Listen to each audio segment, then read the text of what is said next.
In this video, let's talk about the vacuum pump options here at AM.CO.za. On my right, we have the 3-phase vacuum pump. This one is very good to use on the 40 by 30 much bigger CNC routers, and also very good on the 1325. On my left here, we've got the single phase vacuum pump. Very good to use also on the 1325 and also on our smaller routers like the DIY router just in the background over there. Right, let's start with the single phase vacuum pump. On our single phase pump, the installation is very easy.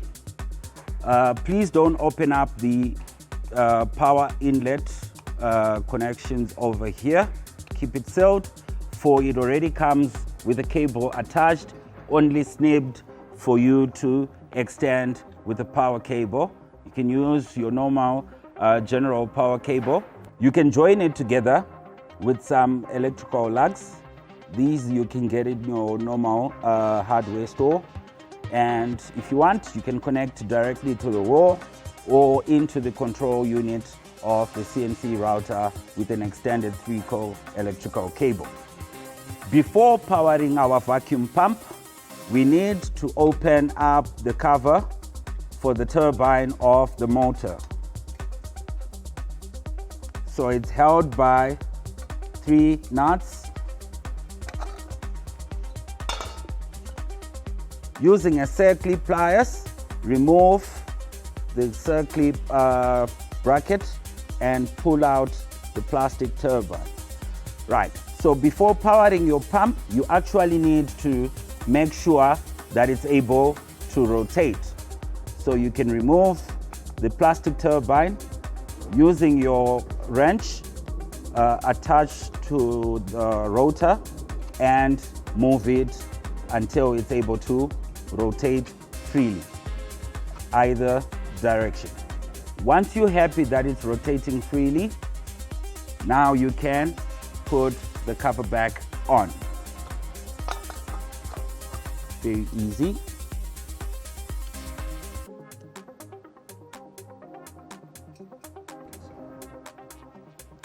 Right, now let's talk about the water tank installation itself.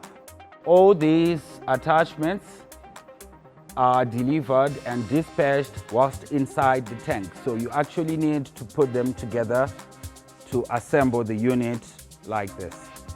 To make it easier for the installation, you can actually fill up your water level to somewhere right about this level of the tank, so that you can have maximum power of the vacuum that the pump will be able to create. Do not exceed to go over to the overflow level, for water will be gushing out everywhere, which is not very good. Right, so firstly, it's best to start with the connection of the outlet to the pump. You mount together this connection. Make sure that the drain valve and the outlet valve, they are all closed. Right, with the flex cable running towards the middle of the pump's diaphragm. Connect that together using your plumbing tools or wrenches. Tie that together and use also some thread tape to avoid any water leakages. Next step would be to assemble the outlet flow of the water going back to the tank. So in my setup, I just use the elbow over here and another elbow over here to compensate the length to reach above the tank. Same applies. This short piece also comes whilst inside the tank. So you need to take it out first and put it all together and mount it over the tank. Right, so the tank is supplied with a top lid cover. So you can actually cut out a hole over here so you can close up the tank not entirely, don't make the hole too small, because you also need some air to go through, but you also don't want any foreign objects dropping down inside the water tank, for that will prohibit the outflow from the bottom. That's pretty much the simple installation to creating a wonderful vacuum pump using a 220 single-phase motor. So let's check it out. Let's switch it on and see. So the moment it comes on, you would want to open your outlet valve.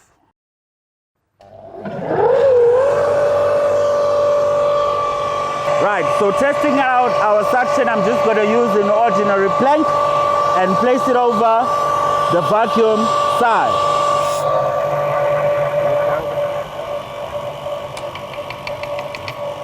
Just check it out. Holding steadily. Over here at the top, if you actually see a lot of water gushing out a lot, you may want to top up your water a little bit more. That will also help the water from not quickly heating up.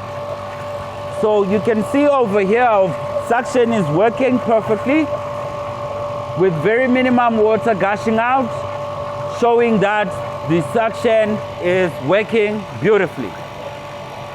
This is a simple way into creating a very efficient, cost-effective, and very durable vacuum pump for your CNC router or any other machinery that needs a vacuum. All right, so when you want to switch it off, very easy.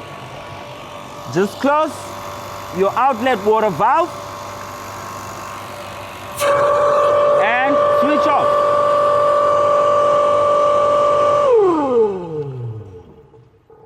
All right, now the single phase is done.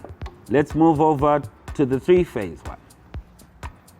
So with the three-phase motor, the first thing you would want to do is to remove the 4 screws of the cover where you do the wiring of the three-phase.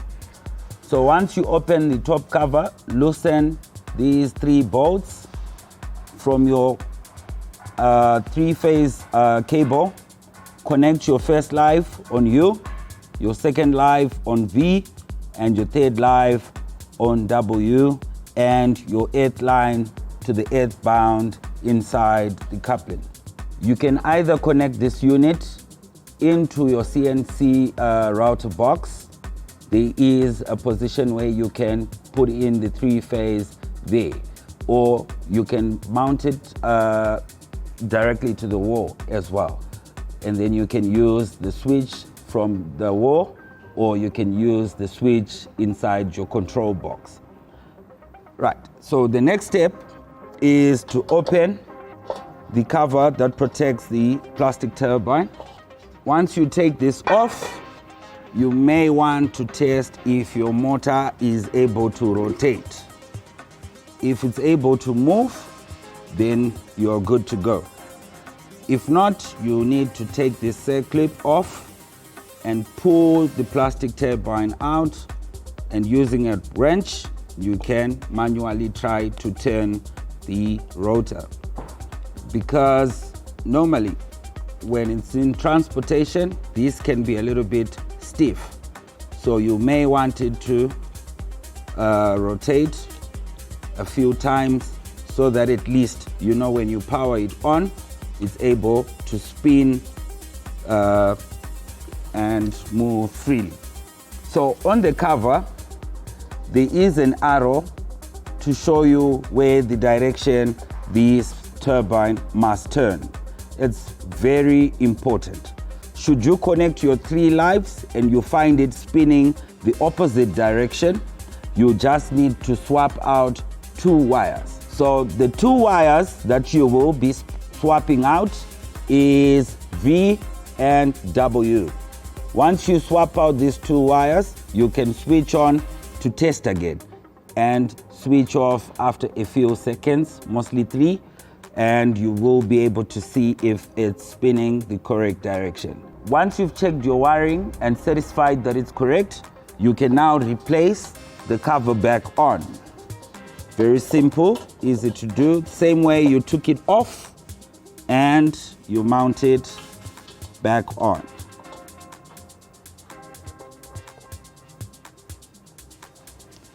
Once that's done, now you can now do the piping and all the other fittings onto the pump.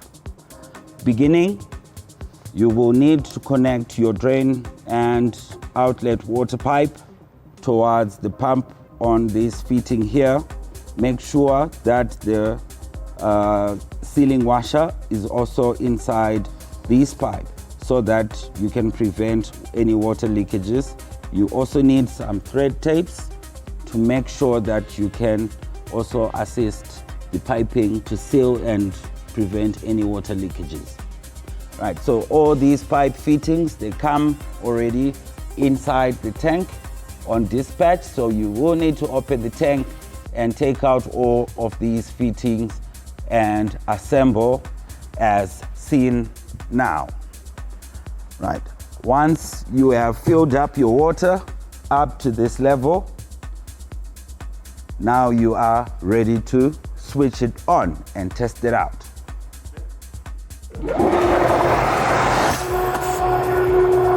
Once you switch on, open your water flow right here. So on this fitting here where I put the wooden block, that's where your pressure gauge is fitted onto. Should you not want to fit the pressure gauge, you can close that hole with a bolt.